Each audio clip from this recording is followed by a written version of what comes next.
Before I start this video, I just want to share how I actually got the idea to make it. So there I was, the computer as my vessel, searching the vast internet for the tiniest piece of inspiration. Many a time I came up empty-handed, but I pressed on.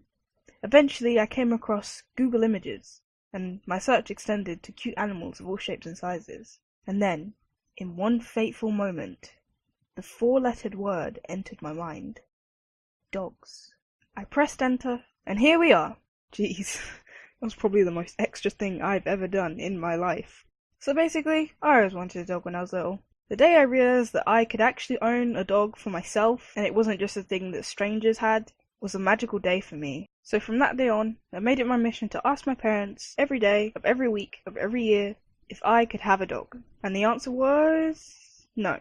The answer was no. And you know, my parents would let me down easily at first, gently explaining why we couldn't have a dog. But then over time, when they got tired of my crap, they would just answer with a no, which you'd think would be dream crushing, but I think it just made me ask twice as much. At the beginning of last year, I decided that, seeing as my mission wasn't going very well, I would try a more subtle approach.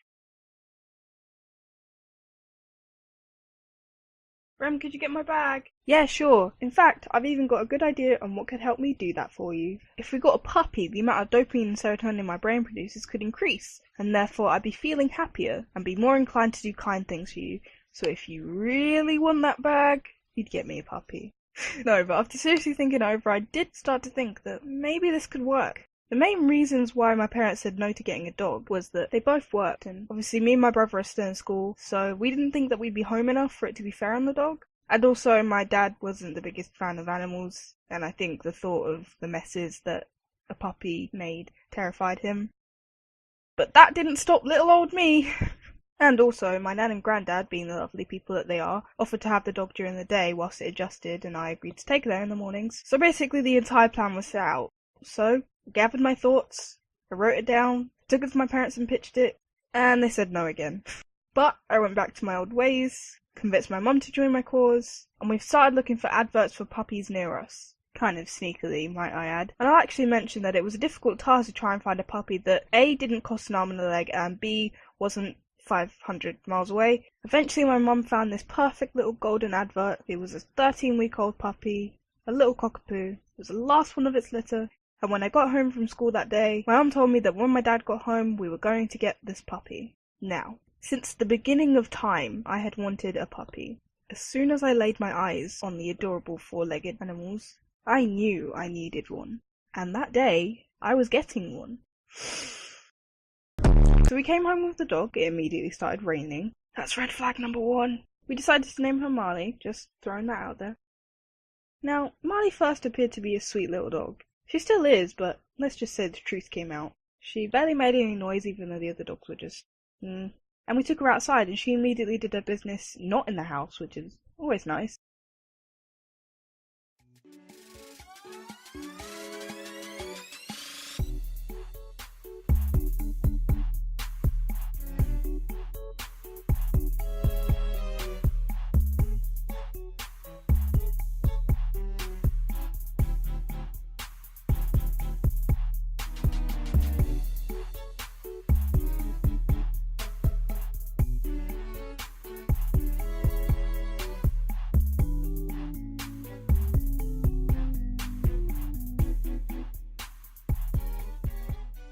I'll say no more. So, I'm just gonna basically say a bunch of weird things that she does. If I randomly segue into a subject and there's no actual correlation to what I just talked about, it's because I'm bad at transitions and I'm sorry. So you know how dogs will occasionally bark? You know, 'cause they're dogs. Yeah, Marley likes to take it one step further. One of her favourite things to do is to just sit at the little window near her front door and wait for something to happen so that she can bark for an hour. I wish I was lying. I think in her mind she's a terrifying guard dog, when in reality she's probably the most adorable little marshmallow puppy you've ever seen. I'm serious, she'll sit there barking, growling, the entire thing, and all that happened was somebody walked past our door. Yet she's like, yep, just protected the house from a dangerous intruder.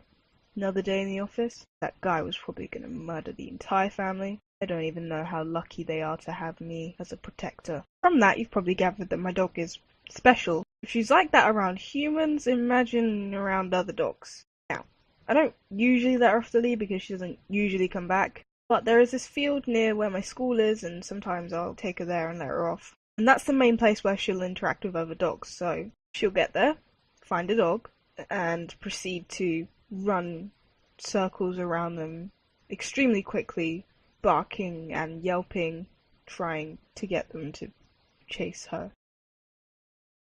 So yeah, Marley really likes being chased, just in general. If you run near her, she'll get excited and try and tease you into following her. She'll even go as far as to try and annoy you so that you'll chase her. Have I mentioned my dog was weird yet? One thing she especially likes to do is to take socks and run away with them. Okay, moving on. Remember when I was saying about the fact that Marley doesn't usually come back? Yeah, so that combined with the fact that she's extremely hyper. Can you see where this is going? It leads to escape attempts.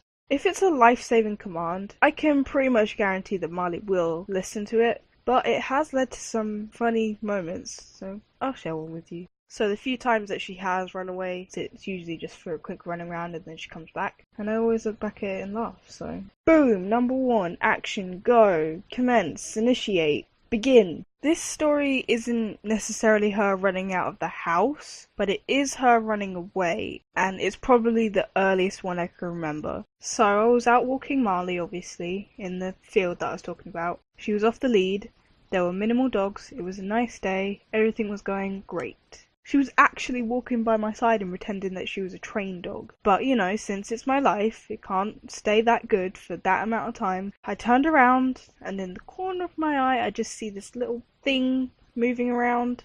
I turn around, and I'm like, oh, that's a cat. And let's just say that Marley's experiences with cats haven't been exactly stellar. She actually ended up getting punched in the face by a cat one time.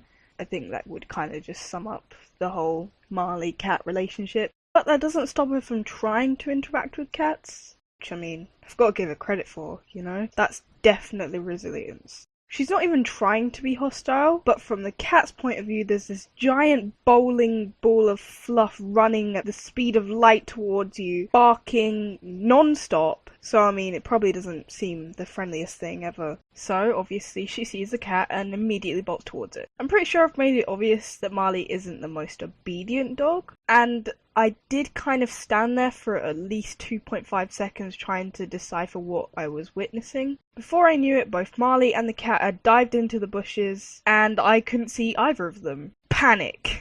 So, of course, once I gather my thoughts, I sprint towards the bushes, and I go to, step in so that I could, push the leaves away and try and, find my dog. And then I realised that they were thorn bushes. Just when I thought it couldn't get any better. And to make things worse, I was wearing shorts, so not only do I have to worry about my hands and arms being scratched, I get to enjoy my legs being shredded to ribbons too. Yep, every single inch of these branches were covered in death thorns. So, I studied my environment, and I carefully, slowly, shoved my foot into a thorn bush.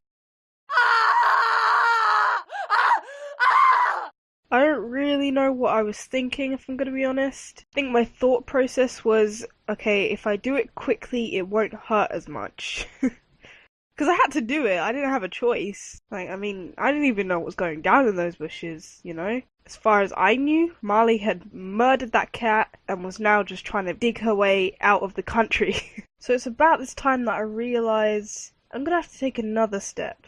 So I brace myself, I grit my teeth, and then I take the step. Okay, it was just as bad the second time, and the third. Oh, Jesus. Then, miraculously, she wriggles out from under the bush into plain sight, directly in front of me. She sees me and goes to run again, but she's stuck. She doesn't look that eager herself to be moving through thorn bushes, so we kind of look at each other, and then she sits down. Yes! So I take 2 more excruciating steps, lift her out of the bushes, and then exit. That's the first time I can remember her running away. Trust me, there have been several more attempts. I just thought this one was particularly funny and, self-deprecation, pain, suffering, all the things included in a good story. So I'd say that's about it, actually. I think this was a fun video. A lot of things went wrong with it, though. I deleted my audio 3 times. and I lost the video twice, but it was quite fun to make, you know? Also, I kind of have a cold, so I'm sorry if I sound weird. Alright, so thanks for watching, and I'll see you in the next one. Begin to